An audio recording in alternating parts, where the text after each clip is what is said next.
मतलब ये है कि घटनाएं न हो। एक इस तरह की घटना अगर हो जाए और उसमें सख्त कार्रवाई कर दे, ये सीओ है, आप इंस्पेक्टर हैं, आप सीओ बनेंगे, जो पुलिस कप्तान बनेंगे।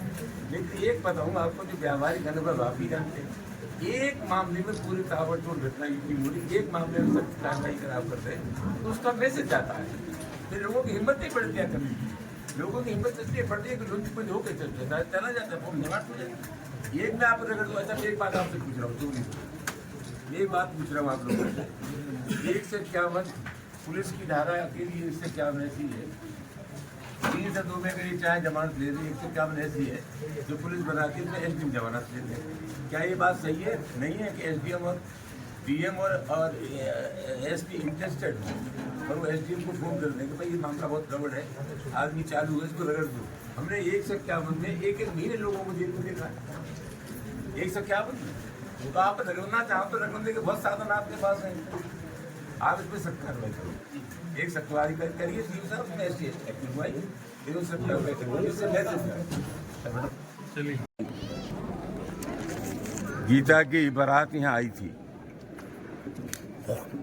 और जो कुछ हुआ उससे आप लोग भली भांति परिचित हैं। बारात पर हमला हुआ, दूल्हे को मारा गया, ड्राइवर को मारा गया, शादी का जो सामान था, जैसा कि उनके पिताजी ने बताया, वो भी लूट लिया गया। तो घटना अत्यधिक दुर्भाग्यपूर्ण है। उसके दो हिस्से हैं। एक हिस्सा तो ये है कि कुछ लोग अभी भी अपनी मनोवृत्ति से समझौता करने को तैयार नहीं है। ये बाबा आदम का जमाना नहीं है। कुछ लोग अपनी मनोवृत्ति से समझौता करने को तैयार नहीं है और नई पीढ़ी के जो दलित नौजवान हैं, उन्होंने दुनिया की क्रांतियां पढ़ी हैं, वो उस माहौल में रहने को तैयार नहीं है जिस माहौल में उनके पुरखे रहा करते थे। तो एक तो राजनीति से दूर ये दो धाराओं का टकराव है कि हर वर्ग में सम्मान की भूख पैदा हुई है, वो जिसकी जिंदगी जीना चाहते हैं।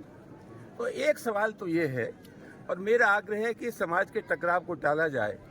मेरी उन लोगों से का आग्रह है कि उनमें सद्बुद्धि आए और वे सोचें कि वो ज़माना 150-200 पुराना ज़माना नहीं है, ये 21वीं शताब्दी में हम लोग रह रहे हैं और यहाँ सब लोग सम्मान की ज़िंदगी जीना चाहते हैं।